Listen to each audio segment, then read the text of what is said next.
Mas tem uma história boa, cara. Tem uma história boa. A gente foi fazer no Circo Voador do Rio de Janeiro, isso antes de gravar o primeiro disco, né?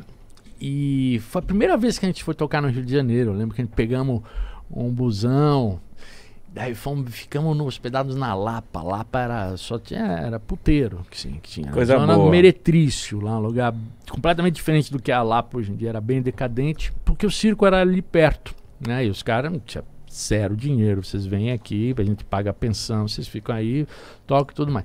Só que os contratantes fizeram uma cagada absurda, porque nos contrataram para tocar numa noite heavy metal.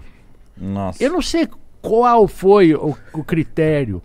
Então nós fomos e os paulistas maquiados de roupa colorida. E o público heavy metal. Tinha uma coisa meio andrógena. Não, o rato não tinha ainda. Era roupa colorida. Meio andrógena, assim, cantando Sonífera Ilha com coreografia. Velho, a gente tomou uma puta vaia.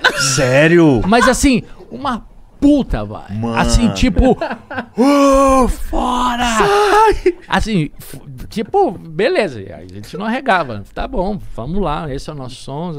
Foda-se vocês. Tá. E vocês continuaram cantando? Claro! Mas foi engraçado porque nesse dia o Cazuza tava no backstage junto com o Ezequiel Neves. Caralho, que foda. E daí a gente, foi a primeira vez que eu vi o Cazuza e tudo mais.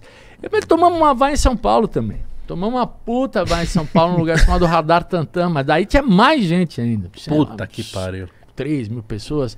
Vaia, velho. Já tomei muita vaia na vida. Mas esse de São Paulo também era heavy metal? Era uma Não, parada... eu não sei o que aconteceu. É porque eu acho que eles achavam a gente esquisito, não entendiam, não sacavam. A gente tinha umas coisas que eram meio brega, assim, no sentido, umas baladas. E havia, de certa maneira, nessa cena uma coisa meio de... nós somos cool, saca? A gente sabe. E... Enfim, é difícil entender o porquê. Até porque eu sempre adorei o que eu fazia. Sim. Então fiquei meio... É muito ruim ser vaiado, certo? Você pode reagir e aquilo te dá um culhão. Você vai lá, beleza. Foda-se, saca? Mas assim, mas não é bom. Nossa, deve ser muito. Você não vai por um... não é bom. A vontade de pegar quem tava atacar nele. Se fuder. Deve ser foda, mano. É o que eu tava pensando aqui. Imagina eu, Mítico. Você chega assim, ó. Desse meu estilinho aqui. Bem pimpão. Pimposo. E eu vou mandar Segundo Sol. Esse cara fala assim: esse gordão é louco. Maconheiro. Sim. O pessoal não pegava mal com vocês assim? E tipo, mas esses caras tá brisado fazendo música. Sim, sim. Mas vocês tinham as inspirações? Como que foi ali o Titã? Já existia várias bandas nessa pegada ou vocês vieram diferentes demais assim? Não, eu acho que tudo tem influências, sim. Esse movimento New Wave, por exemplo, não é uma coisa que a gente inventou. Digamos, mas por outro lado, tudo é meio uma cena, se faz de um somatório de influências, de referências. Está todo mundo vivendo a mesma coisa, de alguma maneira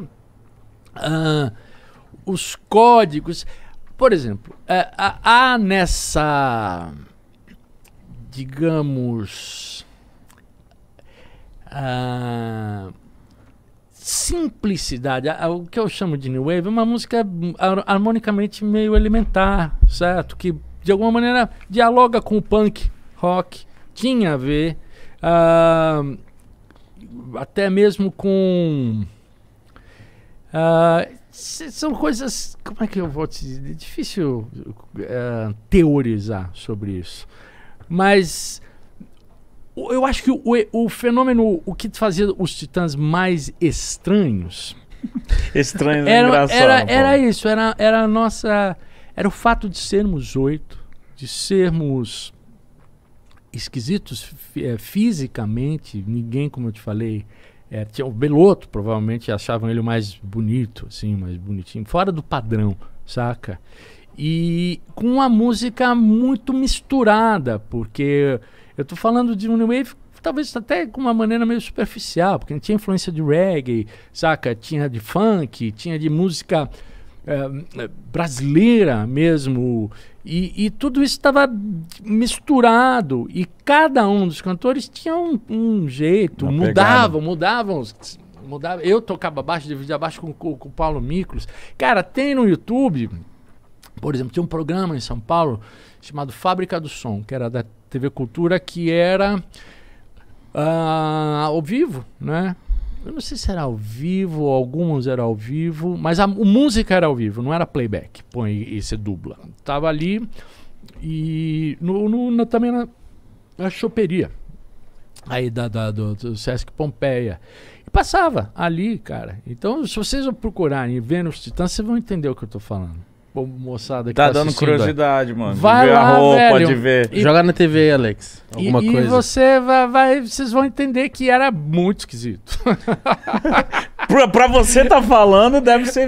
Na época, então, devia ser muito estranho.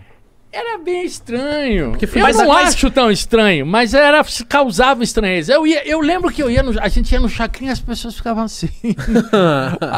Os jurados. Porque além do que, velho, quando a gente ia para a televisão, daí nos programas de auditório, era playback. Ou seja, a música pega do disco, põe ali, a pessoa vai lá e dubla. Tanto que não tem nenhum instrumento ligado. A bateria tá com uma caixinha, só a caixa e tal, o baterista de pé, nada desse som. E a gente falou, pô, saco fazer playback, a gente quer alguma coisa ao vivo, o que nós fizemos? A gente resolveu fazer coreografias.